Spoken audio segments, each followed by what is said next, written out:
ఆయన శంకర్ సార్ వచ్చిండు అక్కడ 3 శివారు సందులో పెట్టారు దూరం అవుతుంది.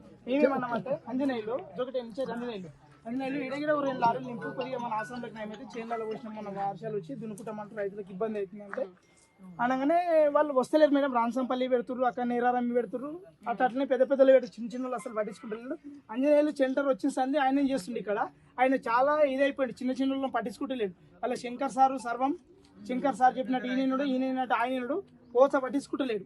నరసింహ సార్ ఇక్కడ సెంటర్ ఈయన చెప్పారు సొసైటీ ఇక్కడ పిల్లగాని అప్ప చెప్పిండు. ఆయనకు మామూలుగా నడిపిస్తున్నాడు. ఈయన ఇక్కడ ఎప్పుడు వచ్చిండో ఓపెన్ చేసినాడు. ప్రాబ్లం జరంత కాదు మేడం. ఇప్పుడు 2 లారీస్ పంపిస్తలేవు మేడం ఇక్కడ.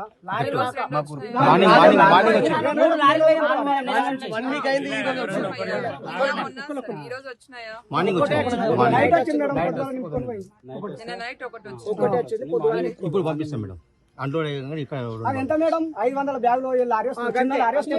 ఆ పెద్ద లారీ వస్తున్నా 1000 బ్యాగులు పోతాయి అలా. అది నిన్న మేము భయపెట్టుకొచ్చింది మేడం. అది కూడా లారీ కాంట్రాక్ట్ ఫోన్ చేస్తే కూడా రెస్పాన్స్ ఇస్తలేడు మేడం. ఫోన్ చెప్తలేడు. మొన్న ఆడికెళ్ళి 10 పెట్టించాను. ఈ రోజు ఇప్పుడు ఎన్ని పెట్టిస్తారు ఇక్కడ? ఇక్కడ కూడా ఒక 2 పెట్టిస్తున్నారు. 2 కాదయ్యా, ఎక్కువ 20 లారీ అయితే మొత్తం అయిపోతుంది. ఈ రోజు 5 అడ్డా దగ్గర నుంచి మాట్లాడి ఇక్కడే తీసేసండి. వీళ్ళు పొలంలో పెట్టుకున్నారు ప్యాడీ అంతా. మొత్తం మొలకొచ్చినాయి మేడం.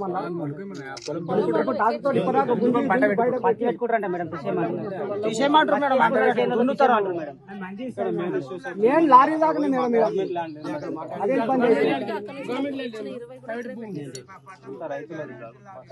ఇక్కడ శంకర్ సార్ అంటే రోడ్డుకు వాళ్ళు నింపుకుంటే అక్కడే పంపిస్తుంది మేడం. ఇంకో కాట 2 కాట. శంకర్ ఎవరు? ఆయన అక్కడనే డబ్బులు వేరే మొత్తం లారీలన్నీ అక్కడనే వెళ్ళిపోతున్నాయి. మొత్తం రావడం లేదు అసలు.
మరిన్ని వీడియోస్ కోసం ఛానల్ ని సబ్స్క్రైబ్ చేయండి, లేటెస్ట్ అప్డేట్స్ కోసం వాట్సాప్ ఛానల్ ని ఫాలో చేయండి అండ్ లింక్ డిస్క్రిప్షన్ లో ఉంది.